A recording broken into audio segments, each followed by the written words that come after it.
Welcome, and thanks for tuning in. I'm Lynn Berger, host of Lynn Berger Interviews Remarkable People. And today you're in for a treat, literally and figuratively.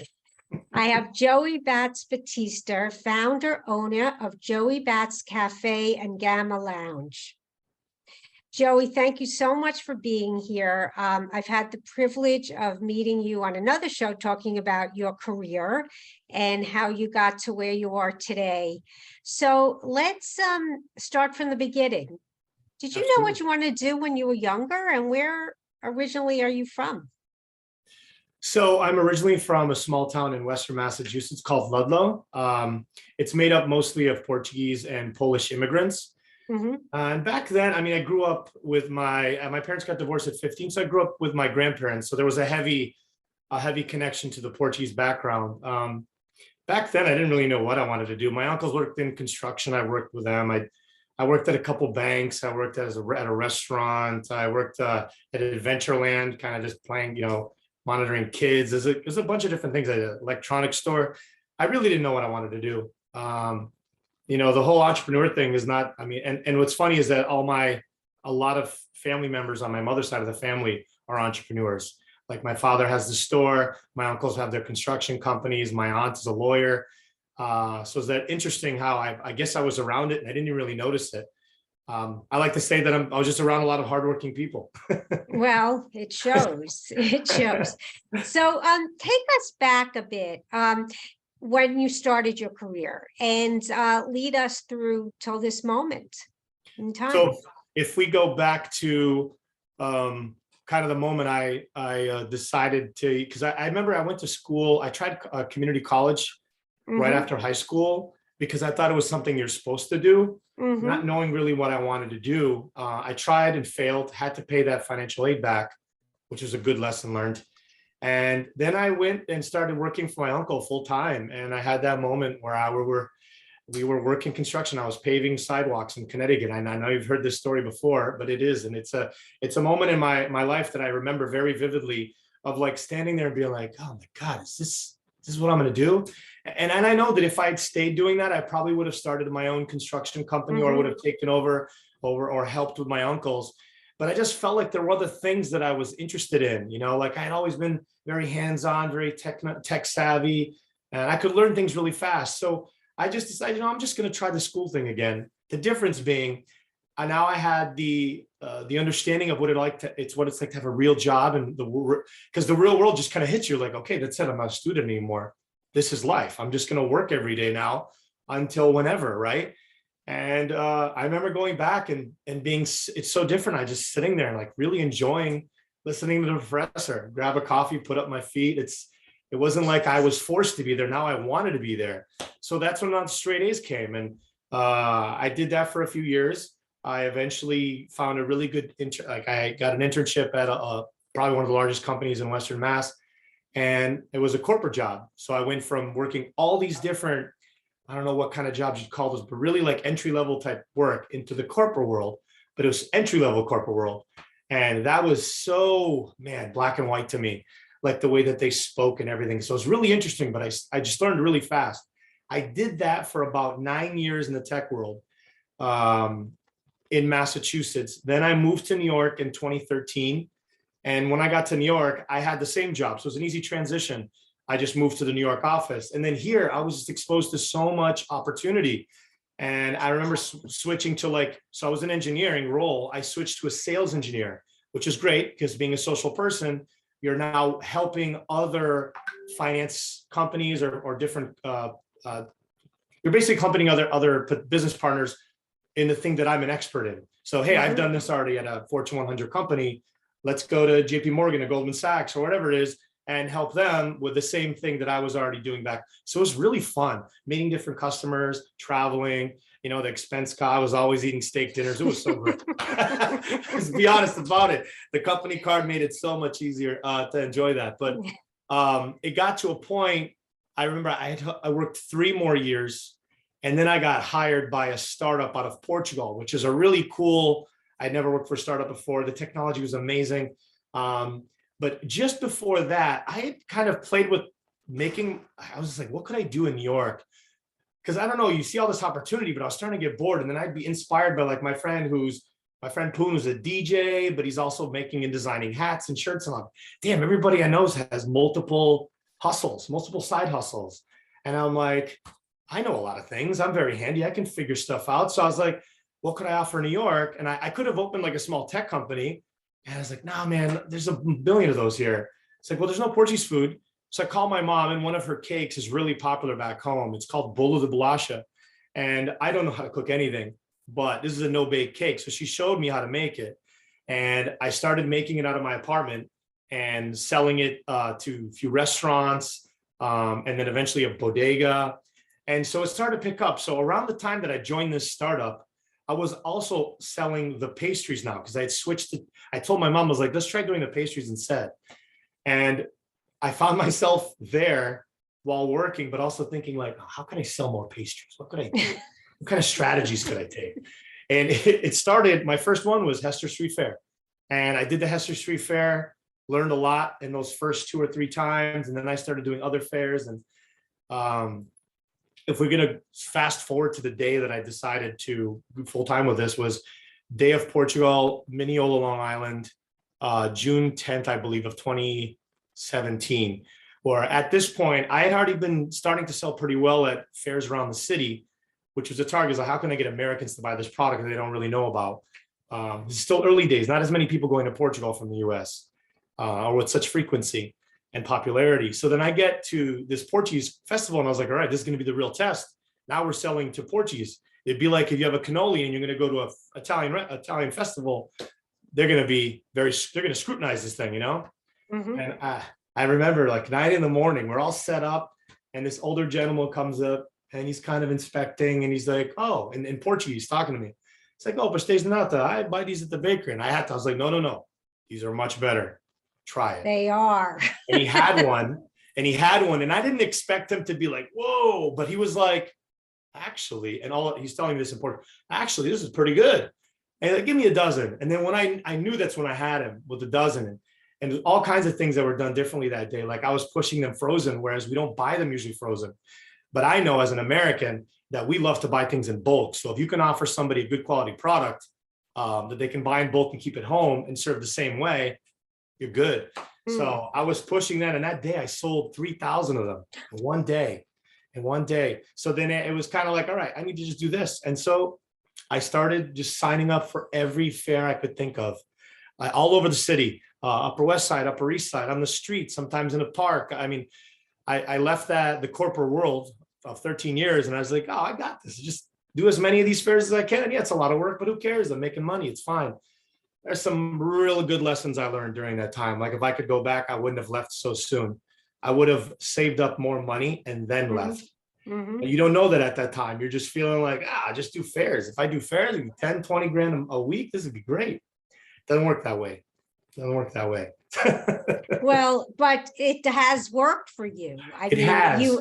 yeah. Tell us a little bit about how your business grew, because it's, everyone knows about it, and how Yeah. you started your stores. And let's start with what worked. Right. I mean, the key to, or at least one of my favorite things to mention to people is, it's very cliche to say like, oh, being an entrepreneur is you got to work hard.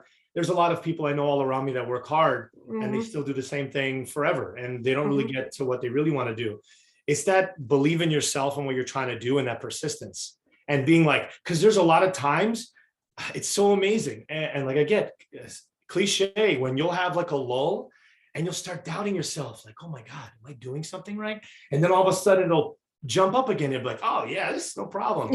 And it's like, you really have to train yourself to like, yo, chill, look at it over the long haul, not just, So I like to remind myself of my old sales boss. He used to say, you got to get comfortable being uncomfortable. Yeah, it sucks, but you cannot take the next step up. Like if you said right now, Joe, I'm going to open 4 cafes. That's not a challenge. It's cookie cutter for me. I know what it takes and what it costs for me to open a cafe. I know the recipe to make it work and sell where I can sell my natas, right? But it's like, for me, the next time of uncomfort is going to be basically now opening the bar, which is a huge 5,000 square feet space.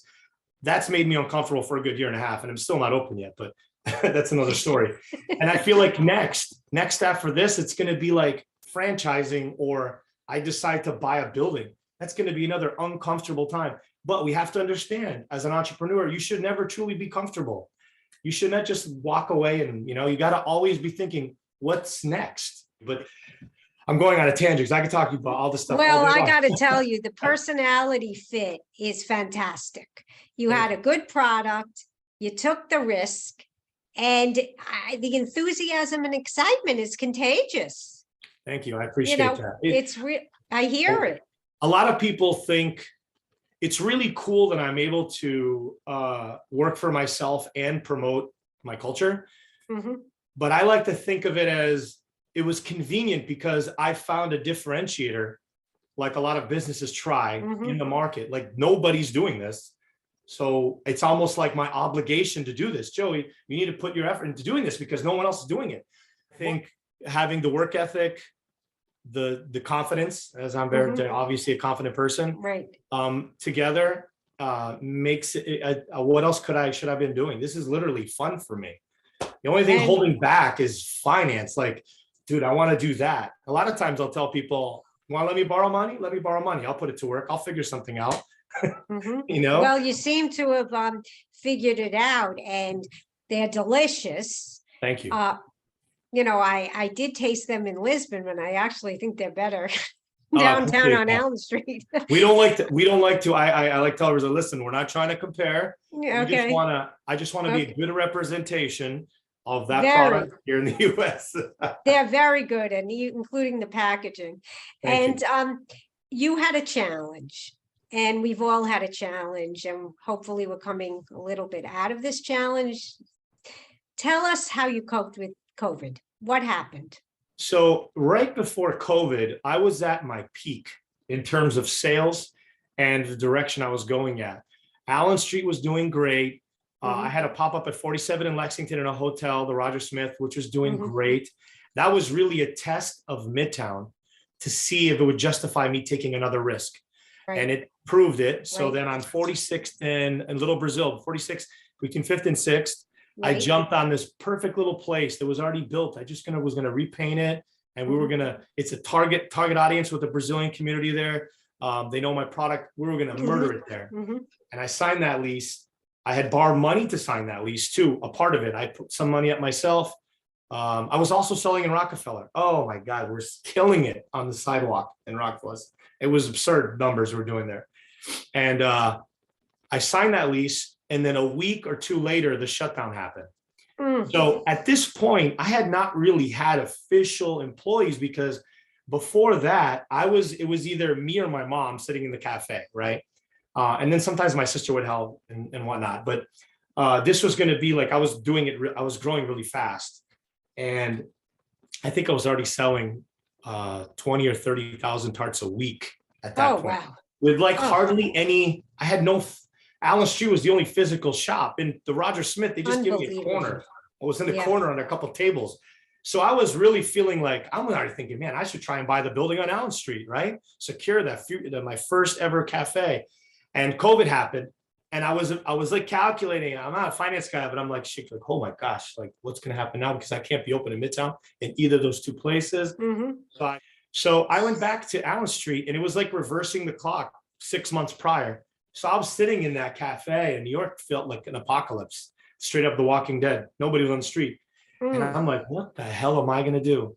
So a lot of people just closed up, but I was like, I had nothing else to do. So I might as well just sit here. But, you're sitting there and you're just constantly like I am today. I'm never not thinking about what I could be doing. So I have this big bay window. I don't know if I remember you've probably seen it. So that used to be just a place with seats. And I said, why don't we turn this into a serving counter so the customers don't go inside, and we'll turn it into a bar too, because now to go cocktails, I had a beer and wine license, but I had never really used it because my focus was always on the natas.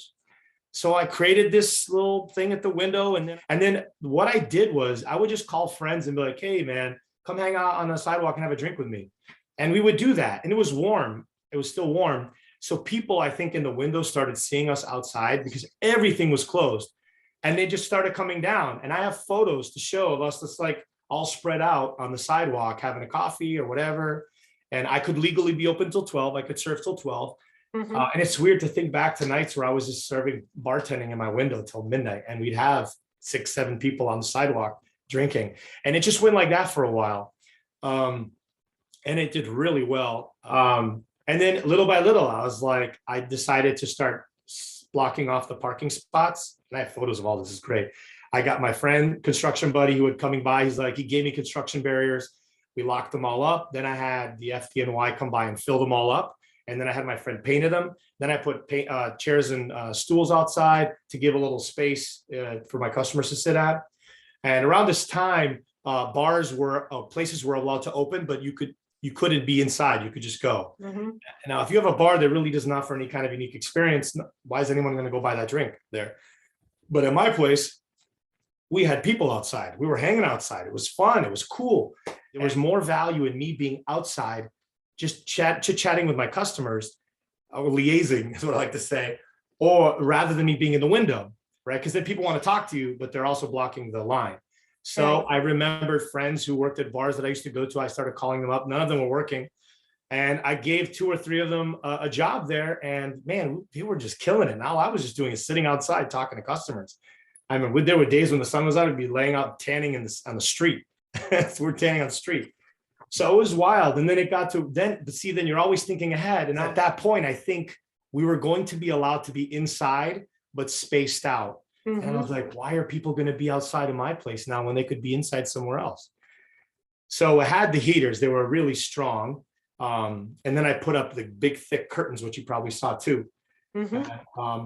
A friend of mine who was doing comedy out in Brooklyn, Yumi is her name. And I said, hey, let's try doing a show on Allen Street. So we tried it. And I remember that first show, every comedian asked for their own show.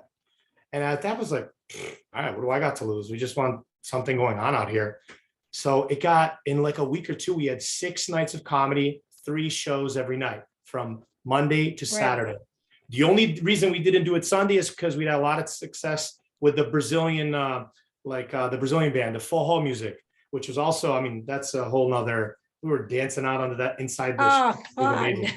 It was so amazing. When I look at videos, like stories, they get reminded, like, wow, that was a crazy time. So during this time, all this was going on. The comedians nowhere else to perform. They were performing in like the park in the freezing cold. But we had all the big hitters. We had Mark Norman. We had Sam Morrill come through there. We had all these big guys, really, really popular ones now. They just popped in here and there because they had nowhere else to perform at that time. And that's how the Joey Bats Comedy Club thing started, because I said, why should I stop this momentum? Doesn't make any sense. So it's just I'm just kind of rolling with it, Lynn. I'm not really like an expert in any of this, but I'm resourceful. So I was just kind of trying to think of different ways to keep things fun. And then we've had all kinds of different events. We had an album release party. We had a few birthday parties when no one else really had an option. And I think my place got a lot more popular because of COVID, because people were walking to like, what is going on over here? It's so great. And, it's funny is now the business there has died down. And it's fine. I expected it. I'm not surprised about it, but I'm now taking other risks, right? We opened the Chelsea Market now. It was amazing. They invited me to open there. So, and I visited another place today, maybe Grand Central Station. I don't know. So, you can never be still truly, and it's not work. Like I said, it's just fun for me. It's not work. The only thing that holds me back is finances. That's it. Otherwise, that'd be just let me tear. Well, what's next? So you said you have some ideas. What would you love to do? What? So it's important to set goals, right? And my ultimate goal is to have Batista not being accessible all over this country. Okay. So we technically have that already because let me rewind a little bit. During COVID, I pushed more of the online business. I created the site. I added the ability to buy and order on that, and online business, it helped a lot. It helped me get through a lot of the bills I had then. I was fulfilling those orders in the space right next to my cafe on Allen Street, small space, basically storage. And it was great. And then towards the end of COVID, I actually had called, because they had called me back in like 2017, Goldbelly, which is a company based here in New York Mhm. that allows for local popular brands to be available nationwide. Mhm. So I reached out to them again because I totally forgot about them. I wasn't ready the first time. And I said, hey, you know what? Let's try this. I'm already established. I'm already shipping. But you guys, I think, they had a lot of value in terms of marketing. They do a lot of marketing on your behalf. So they helped me perfect my fulfillment process. All my orders go next day now. So that whole business was doing so well. It was crazy, Lynn. I remember December of 2021. I was still packing them all myself. There were 4 or 5 days in a row where I'd have to pack 150 orders per day. Each order is 24 natas, and they were going everywhere, all the way to Hawaii. So that was great. But I kept telling myself, all right, you need to not be packing these. This should just work without you. So in January of last year, I found a place here on Houston Street, very close by, that does all my online order fulfillment. I have a few employees there. I don't even have to be there. Amazing. Boom, box check. A lot of the way that I like to operate is the same way I did in the technology world, right? I had an assignment, or I created an assignment, a project. Let's say I was bringing new technology into the company. I would research it, put it together, development, pre-production, production. And once I set it up and it's working, I don't want to touch it again. I want something new. I don't want it. It's the same thing now. If I get called back to like a basic procedure thing in the cafe, it's really frustrating for me. I'm like, I can't worry about this little thing. I need to walk away from that. And that's probably an issue that a lot of entrepreneurs face, for sure. So they like the beginning. Exactly. The exciting, but there's people for both. There's people who like structure and they want to do the same thing every day. Right. And that's perfectly fine. I'm not that person. So I built that, I did it, the online business. I'm never there. And after that was Gamma, was the crazy that I'm still dealing with. I was just like, all right, look, I don't know if I should open another cafe yet. This is summer of 2021. I don't know what things are. Midtown is still dead. Does it make any sense? Where am I going to go? And I said, but people are still drinking. So I started looking at bar spaces and I came across this space and it's huge and it's amazing. And I can't wait for it to fully be open because the first floor will be an evolved version of the Joey Bats with full liquor, more pastry options, more food, cocktails made with different Portuguese liquors, things like that. It's going to be a soccer sports bar. This space will be the actual passion project for me, meaning it's a place that I've always wanted to own and hang out at, right? Still a work in process, year and a half later. But I'm not going to give up on it. I mean, the name is literally right behind me here. I can see that. You don't give up. No. But while I'm doing this, I'm thinking of other things. So we do the street fairs, the Portuguese festivals. And amazingly enough, I got offered to invited to open at Chelsea Market. So we did that. So that's done. Now my objective for this year is to open at least 2 more locations because my natas are made in Portugal, kind of really streamline the logistics because I still do a lot of this myself. And I hate documents and documentation. I don't want to worry about schedules and things like that. I'm the guy you just like send them out, find opportunity. I'm that guy, right? That's when I'm happy. It's not work for me. So I need to figure this out so that we always have a rotating container coming in. We're never out, we ran out of product a month ago and now I have a container on the way. I can't have it. But then to have that, you got to have the finances right, lines of credit, all these things I want to really get going. And then to figure out my logistics in terms of, all right, now you got 6 locations. How do you keep them stocked? Right now I do that. So I need to pass all that off. And then I feel like I need to build a business in a box, essentially. Think like Cinnabon, Auntie Anne's, Mrs. Field. And, if I can build it in that box where it's like you go to somewhere like here's a product that doesn't exist in the US outside of Portuguese communities. If you want to sell it in Kentucky, you want to sell it in Chicago, I think it's going to be perfect at malls. I think it's going to be perfect at big cities like it is in New York and at food halls. I think it would be perfect. Fantastic. Right. So building it so that everything's taken care of. You're putting in this amount of money. And then Joey makes sure you have the branded cups, the plates, the everything you need. And I think I've never done this before. you know? All right, well, So in a couple of years, I have a feeling, a few years, this will be done.